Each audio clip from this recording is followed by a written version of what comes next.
आज हम एक ऐसी किताब पर बात करने जा रहे हैं जिसने जिसने 100 साल से भी ज्यादा पहले दुनिया को चौंका दिया था। एक ऐसी किताब जिसने भारत की आध्यात्मिक सोच को इतने सरल और खूबसूरत तरीके से पेश किया कि उसे 1913 में साहित्य का नोबेल पुरस्कार मिला।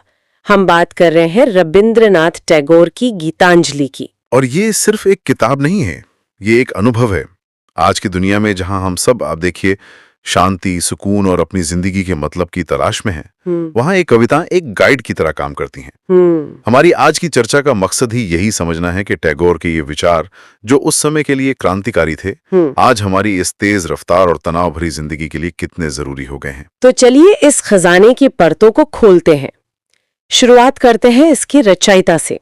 रविंद्रनाथ टैगोर वो सिर्फ एक लेखक नहीं थे, वो एक कवि, दार्शनिक, चित्रकार, संगीतकार, मतलब एक पूरा संस्थान थे। पर इन सब के पीछे उनकी एक गहरी तलाश थी। वो तलाश थी ईश्वर के साथ एक सीधे, एक व्यक्तिगत रिश्ते की। एक ऐसा रिश्ता जो किसी मंदिर, मस्जिद या किसी कर्मकांड का मोहताज ना हो। वो उस अदृश्य शक्ति को अपने जीवन के हर पल में महसूस करना चाहते थे। और गीतांजलि इसी तलाश का, इसी बातचीत का नतीजा है। और इसका नाम ही कितना सुंदर है ना? गीतों की अंजलि, जैसे कोई अपने सबसे प्यारे गीत चुनकर ईश्वर को भेंट चढ़ा रहा हो। और ये भेंट किसी डर या मजबूरी से नहीं, बल्कि एक गहरे प्रेम से निकली है। जब मैंने इसके विश्लेषण को पढ़ा तो मुझे 4 ऐसे कमाल के विचार मिले जो आज भी उतने ही ताजे लगते हैं। पहला तो पूरी सोच को ही पलट देता है। ईश्वर कहाँ मिलता है? टैगोर कहते हैं, मंदिरों की बंद दीवारों में नहीं, बल्कि बाहर, खेतों में काम करते किसानों और पत्थर तोड़ते मजदूरों के बीच। ये उस समय के लिए एक बहुत बड़ी और साहसी बात थी। उस दौर में जब धर्म और आध्यात्मिकता पर कुछ खास वर्गों का ही अधिकार माना जाता था, तब टैगोर ने उसे सबके लिए खोल दिया। बिल्कुल। उन्होंने कहा कि ईश्वर को खोजने के लिए आपको कहीं जाने की जरूरत नहीं है। वो तो वही है जहां मेहनत से पसीना बहाया जा रहा है, जहां इंसानियत की सेवा हो रही है। उनके कविता में वो कहते भी हैं कि भगवान से मिलना है तो पूजा पाठ छोड़ो और बाहर निकलो, जहां मजदूर कड़ी धूप में काम कर रहा है। मतलब आध्यात्मिकता कोई पार्ट टाइम काम नहीं है। हाँ, जिसे हफ्ते में एक दिन, कुछ घंटे के लिए किया जाए। बिल्कुल। ये तो आपके रोजमर्रा के जीवन, आपके काम का ही हिस्सा है। ये सोच तो आज की वर्क लाइफ बैलेंस की बहस को भी एक नया एंगल देती है। शायद ये वर्क स्पिरिचुअलिटी इंटीग्रेशन की बात कर रहे थे। आप इसे ऐसे भी देख सकते हैं, ये आध्यात्मिकता को एक्शन में ले आता है। ये उसे किसी कोने में बैठकर सिर्फ ध्यान लगाने से निकालकर दुनिया के बीच ले आता है। ये हमें याद दिलाता है कि दिव्यता हमारे आसपास है, हमारे रिश्तों में, हमारे काम में। बस उसे पहचानने वाली नजर चाहिए। बस ये स्पिरिचुअलिटी को डेमोक्रेटाइज कर देता है, यानी हर इंसान की पहुंच में ले आता है, चाहे वो पढ़ा लिखा हो या अनपढ़, अमीर हो या गरीब। तो अगर ईश्वर हमारे हर काम में है, हर इंसान में मौजूद है, तो फिर क्या चीज है जो हमें उसे देखने से रोकती है? कोई तो दीवार होगी हमारे और उस अनुभव के बीच। यहीं से दूसरा और शायद सबसे गहरा विचार सामने आता है। हाँ, और वो दीवार सिर्फ एक है, हमारा मैं, हमारा अहंकार। टैगोर का मानना था कि इंसान और शांति के बीच अगर कोई सबसे बड़ी रुकावट है तो वो उसका अपना अहंकार है। अहंकार। बिल्कुल। जब तक इंसान अपने मैं से चिपका रहता है, मेरी उपलब्धियां, मेरी पहचान, मेरी सोच, तब तक वो उस परम सत्य से जुड़ ही नहीं सकता। जैसे एक भरा हुआ बर्तन और पानी स्वीकार नहीं कर सकता, वैसे ही अहंकार से भरा मन दिव्यता को महसूस नहीं कर सकता। लेकिन यहाँ एक बहुत बड़ा विरोधाभास है। आज की दुनिया तो हमें इसके ठीक उल्टा सिखाती है। Build your personal brand, stand out, be confident. हमें बचपन से सिखाया जाता है कि अपनी पहचान बनाओ, जबकि टैगोर 100 साल पहले कह रहे थे कि असली शांति और शक्ति खुद को मिटाने में है। बिल्कुल। एक बड़ी शक्ति में विलीन होने में। ये तो आज के इन्फ्लुएंसर कल्चर के एकदम खिलाफ है।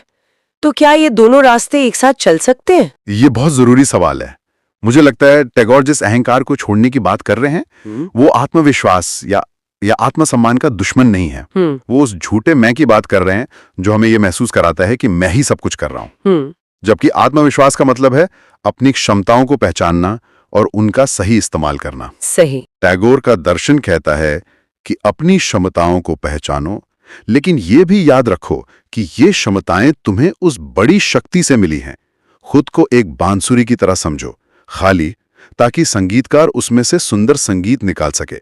अगर बांसुरी खुद को भरा हुआ समझेगी तो संगीत कैसे बजेगा? वाह, ये खाली बांसुरी वाली बात कमाल की है। मतलब अहंकार को छोड़ना कमजोरी नहीं है, बल्कि खुद को एक बड़े माध्यम में बदलने की शक्ति है।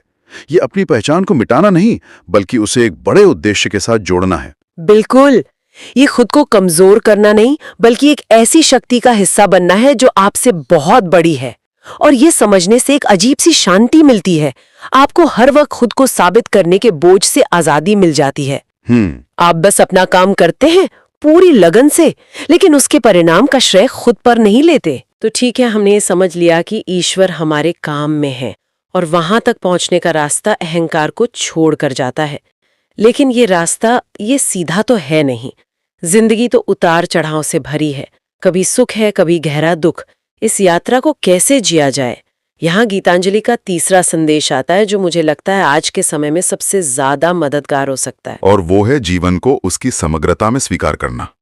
टैगोर हमें याद दिलाते हैं कि सुख और दुख दोनों ही अस्थायी मेहमान हैं। हम अक्सर सुख को कसकर पकड़ लेना चाहते हैं और दुख से दूर भागते हैं। सही बात है। लेकिन वो कहते हैं कि ये दोनों ही जीवन की नदी के दो किनारे हैं और नदी दोनों के सहारे ही आगे बढ़ती है।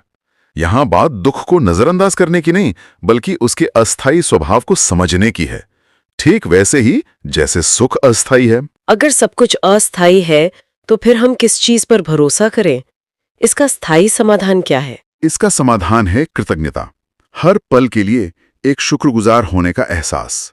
और ये सिर्फ अच्छी चीजों के लिए थैंक यू कहना नहीं है, ये उससे कहीं ज्यादा गहरा है। ये दुख और चुनौतियों के पलों में भी ये देख पाने की क्षमता है कि ये अनुभव हमें क्या सिखा रहा है, हमें कैसे मजबूत बना रहा है। जब हम शिकायत करने की जगह शुक्रगुजार होना शुरू करते हैं तो हमारा पूरा नजरिया बदल जाता है। ये तो आज की हसल कल्चर और हमेशा मोर मोर मोर की चाहत पर सीधा हमला है। बिल्कुल। सोशल मीडिया हमें लगातार दिखाता है कि हमारे पास क्या नहीं है और हम और बेहतर कैसे हो सकते हैं, जबकि गीतांजलि कहती है एक पल रुको और देखो कि तुम्हारे पास अभी इसी वक्त क्या कुछ है जिसके लिए तुम शुक्रगुजार हो सकते हो। आपने बिल्कुल सही नस पकड़ी है।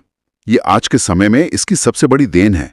एक ऐसी दुनिया में जो हमेशा और ज्यादा की मांग करती है, ज्यादा सफलता, ज्यादा चीजें, ज्यादा रफ्तार, गीतांजलि हमें धीमा होने के लिए कहती है। धीमा होने के लिए? हाँ, ये याद दिलाती है कि असली शांति बाहर की चीजों को इकट्ठा करने में नहीं, बल्कि भीतर से, सादगी से और वर्तमान पल को महसूस करने से मिलती है। ये एक तरह का, क्या कहते हैं, मानसिक डिटॉक्स है। ये सब विचार आपस में इतने खूबसूरती से जुड़े हुए हैं। अगर ईश्वर लोगों में और हमारे काम में है और रास्ता विनम्रता और कृतज्ञता से होकर जाता है, तो फिर भक्ति या पूजा का मतलब ही बदल जाना चाहिए। और यही गीतांजलि का चौथा मुख्य संदेश है। हाँ, ये चक्र यहीं पूरा होता है। अगर ईश्वर हमारे कर्मों में है तो सच्ची भक्ति क्या होगी? इंसानियत की सेवा। बिल्कुल। टैगोर के लिए किसी भूखे को खाना खिलाना, किसी रोते हुए को हंसाना, किसी जरूरतमंद की मदद करना, यही असली प्रार्थना थी। वो कर्मकांड को पूरी तरह खारिज नहीं करते, लेकिन वो कहते हैं कि अगर आपके दिल में इंसानियत के लिए प्रेम और करुणा नहीं है तो घंटों तक मंदिर में घंटी बजाना बेमतलब है। सच्ची भक्ति अगरबत्ती जलाना नहीं, बल्कि किसी और की जिंदगी में रोशनी जलाना है। तो इन सब बातों को एक साथ रखकर देखे तो ये समझ आता है कि गीतांजलि को नोबेल पुरस्कार क्यों मिला होगा।